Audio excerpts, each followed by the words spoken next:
இன்றைக்கு மறுபடியும் ஒரு உச்சிஷ்ட உபதேச பிரசாதத்தை பகிர்ந்து கொள்வோம்.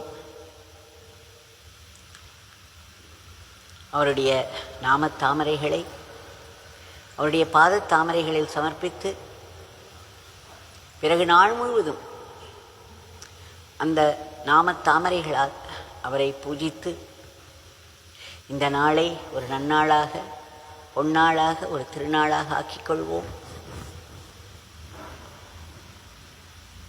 பகவான்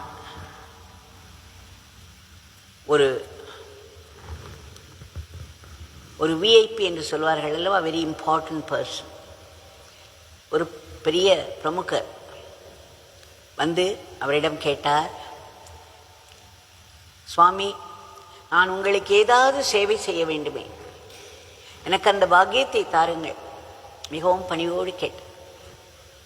பட்டென்று பகவான் பதில் சொன்னார், இந்த பிச்சைக்காரன் உங்களிடம் கேட்டுக்கொள்கிறான், கடவுளை எப்பொழுதும் நினைவில் வைத்திருங்கள், ஒருபொழுதும் மறக்காதீர்கள், இதுவே நீங்கள் இந்த பிச்சைக்காரனுக்கு செய்யும் பெரிய சேவை என்று சொல்லிவிட்டு இன்னொரு விஐபி வந்து கேட்டார். சில நாட்கள் தள்ளி இவர் வந்து கேட்டார். ஒரு பெரிய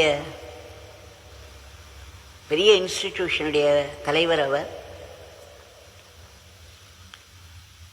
ரொம்ப கம்பீரமாக நமஸ்காரம் செய்து எழுந்து, எனி ஆர்டர்ஸ், ஏதாவது கட்டளை இடுங்கள் என்கிற மாதிரி சொன்னார்.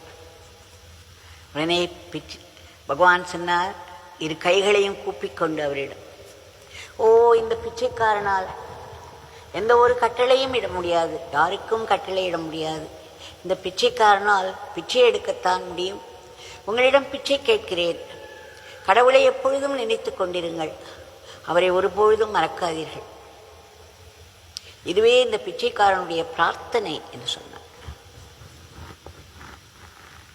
எத்தனை விஷயங்கள் நமக்கு இதிலிருந்து தெரிகிறது. பகவான் தன்னுடைய பெரு நிலையிலிருந்தும் கைகூப்பித்தான் பிச்சையாக கேட்கிறார். எதை கேட்கிறார்? நாம் எல்லோரும் எப்பொழுதும் செய்து கொண்டிருக்க வேண்டியது, எப்பொழுதும் மறந்து கொண்டிருப்பது, இறைவனை நினைப்பது, அதை பிச்சையாக கேட்கிறார். தனக்கு சேவை செய்ய வந்தவர்களிடமும் நீங்கள் இறைவனை எப்பொழுதும் நினைத்து கொண்டே இருங்கள் என்று சொல்கிறார். ஒருமுறை ஒரு வெள்ளைக்காரர் வந்து கேட்டார், சுவாமி, என்னுடைய எதிர்காலம் என்னவென்று சொல்லுங்கள், தங்களுக்கு தெரியாதது ஒன்றுமில்லை, தயவு செய்து தாங்கள் சொல்ல வேண்டும். பிச்சைக்காரன் என்று சொல்லி சொல்லி நீங்கள் தப்பித்து கொள்ளக்கூடாது, நீங்கள் பெயர்பட்ட ஒரு பெரு நிலையில் இருக்கிறீர்கள் என்று எனக்கு தெரியும், தயவு செய்து என்னுடைய எதிர்காலத்தை சொல்லுங்கள். உடனே பகவான் பெரிதாக சிரித்து விட்டார். பிறகு சொன்னார், மை ஃப்ரெண்ட், என்னுடைய நண்பரே,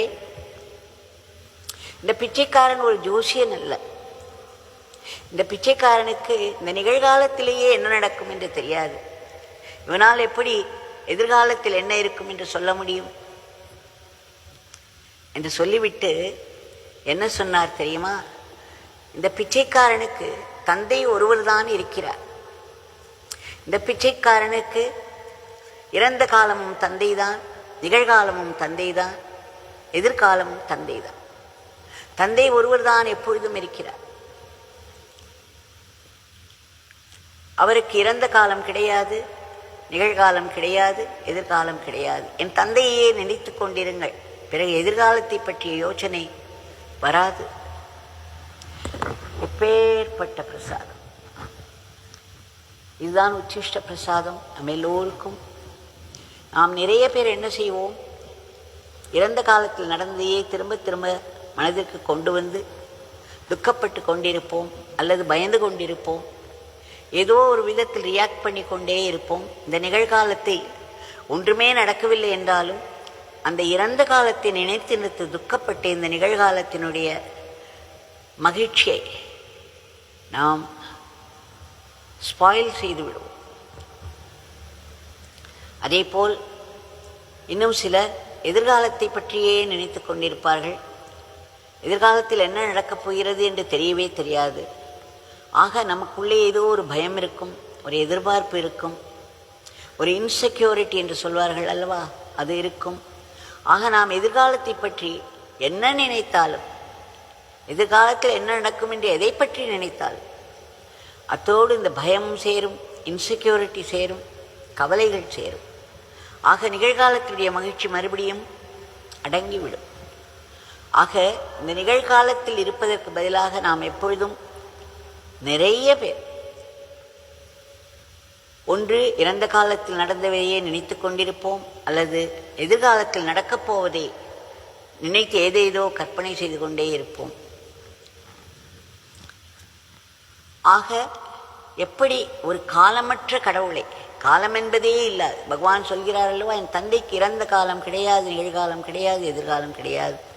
ஆக நாம் தந்தையை நினைத்து கொண்டே இருந்தோமானால் நமக்கும் இறந்த காலம் மனதிற்கு வராது, எதிர்காலமும் மனதிற்கு வராது. நாம் எப்பொழுதும் நிகழ்காலத்தில் இருப்போம். இப்போ தந்தையை நினைத்து கொண்டே இருக்க வேண்டும் என்றால் பகவான் சொல்கிறார், அவருடைய நாமத்தை சொல்லிக்கொண்டே இருங்கள். ஏனென்றால் அந்த நாமத்தில் என்னுடைய தந்தை பூரணமாக இருக்கிறார். ஆக நாமத்தை சொல்லிக் கொண்டிருக்கும் நேரங்களில் நாம் நிகழ்காலத்தில் மட்டுமே வாழ்கிறோம். நாமத்தை சொல்லும் பொழுது நாம் என்னுடைய அந்த திவ்ய மங்கள இருப்பில் இருக்கிறோம். அந்த இருப்பிற்கு இறந்த காலம், நிகழ்காலம், எதிர்காலம் கிடையாது. ஆகவே அந்த நேரங்களில் நாமும் காலத்தை தாண்டிய நிலையில் இருக்கிறோம் என்று கூறினார். இதை எல்லோரும் நினைவில் வைத்துக் கொள்வோம். நம்முடைய பல மனக்கவலைகளுக்கெல்லாம் அடிப்படை காரணம் நாம் இறந்த காலத்தில் நடந்ததை நினைத்து கொண்டிருப்பதும் எதிர்காலத்தை பற்றி பயந்து கொண்டிருப்பதும் தான்.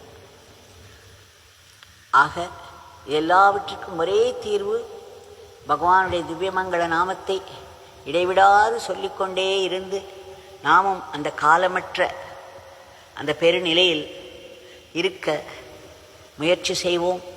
வாழ்வின் பயனை பெறுவோம். ஜெய் கோவிராம்.